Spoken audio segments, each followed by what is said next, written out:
This year, that's my goal. That's my goal for 2019. 16 years. How long you been faithful?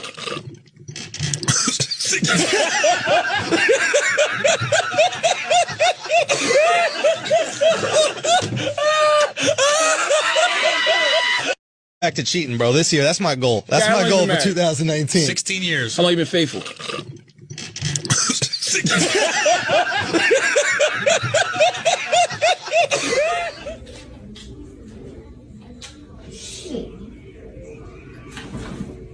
Did you just curse?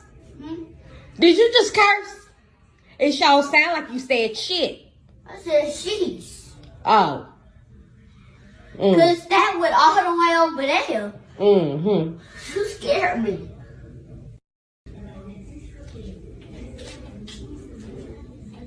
Shit. Did you just curse?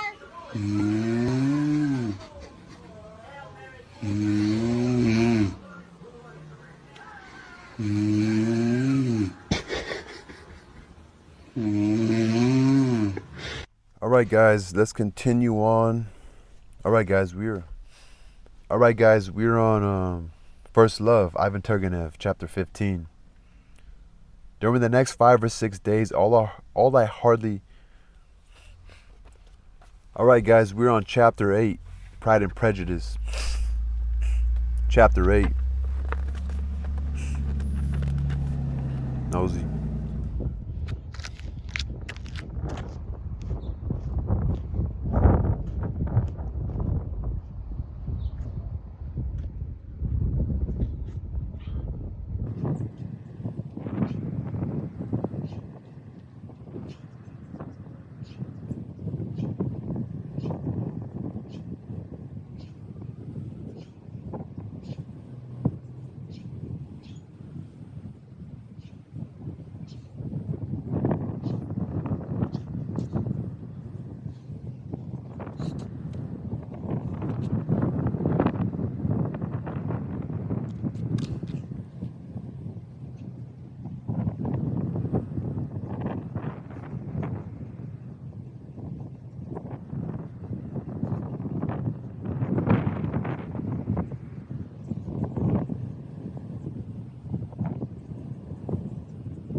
Alright, guys, we're on Faust.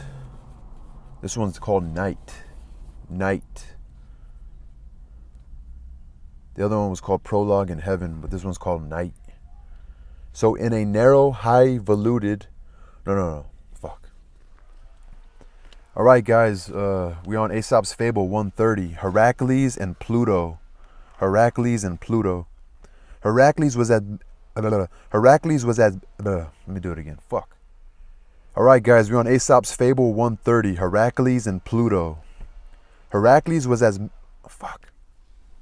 All right, guys, we're on Aesop's Fable number 136, the kite who neighed, like a horse. So the kite who neighed. So from the last fable, we know that a kite is a bird. So the kite once had a different voice, a voice. Women are not without electrical, not allowed, not without electoral. Women are not without electrical, not allowed, not without electoral. All right, guys, let's continue chapter 11. Pride and Prejudice, chapter 11. So I assume that Jane is getting better from her fever, so they could maybe go back home. Yeah. So this is chapter 11.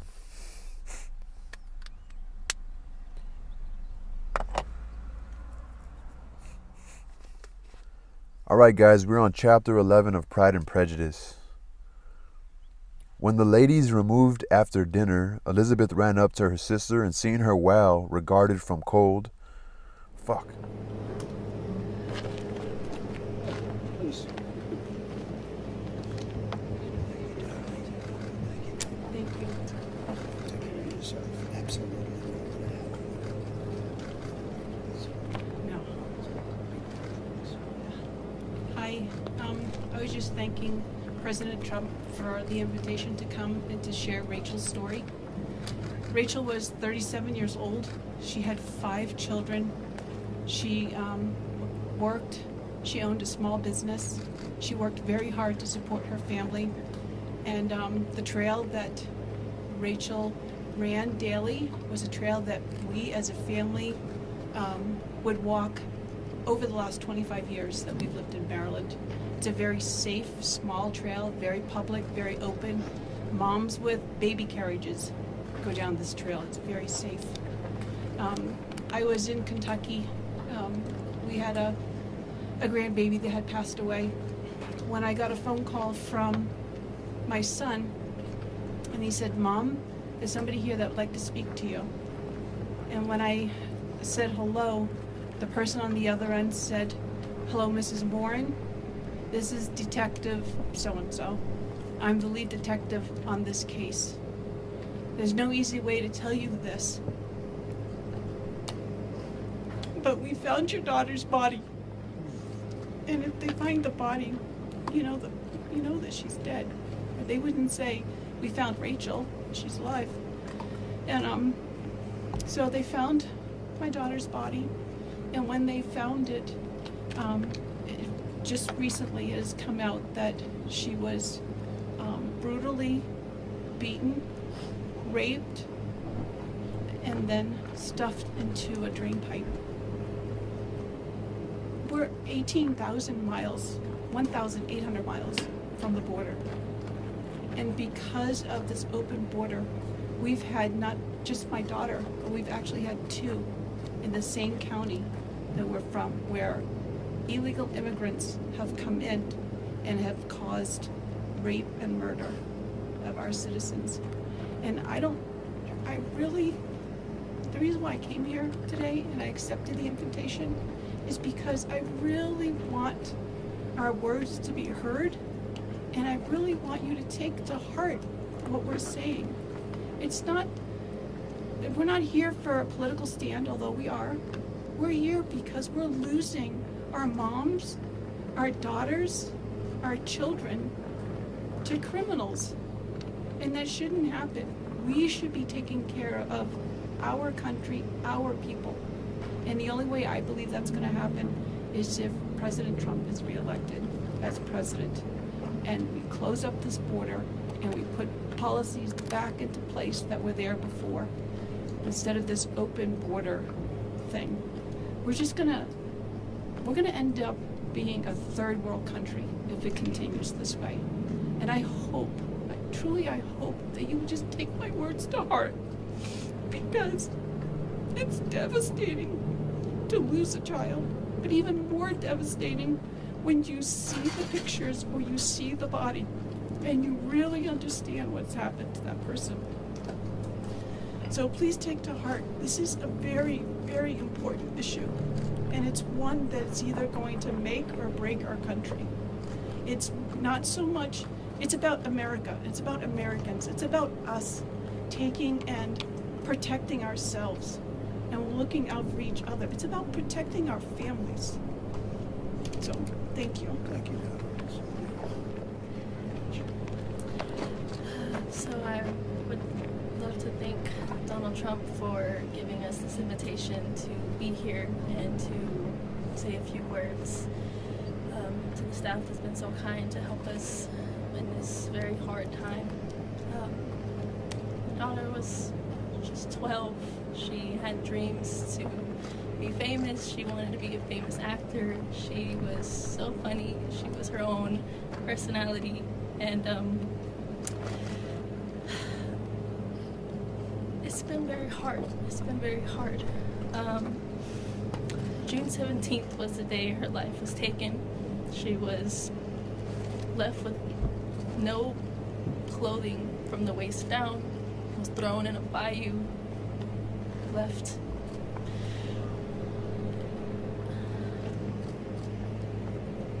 was strangled to death. We believe, yes, she was assaulted off of DNA kit that has been, but it's still very, very early, and it's still very, very raw, and it's still very, very surreal. And they had no reason to do anything that they did to Jocelyn.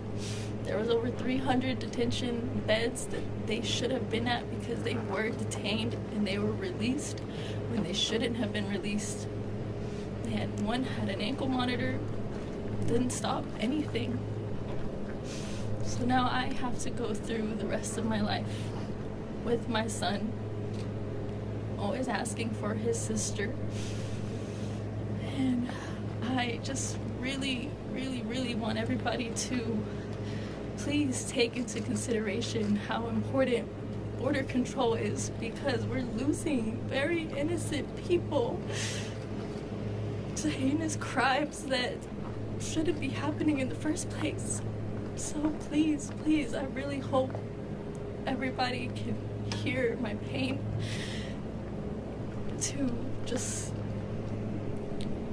please, please, he needs to be in office, and we need better control. We need to stop this. We need to stop losing our littles. We need to start losing children, mothers, sisters, because now I get to grieve every single day.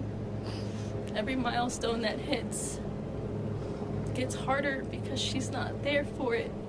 She was gonna be a 7th grader. She had her whole life ahead of her. And it was viciously taken away by 2 evil, evil, heinous monsters. So thank you again for taking the time to listen to my words. And please, help him make a change. Thank you.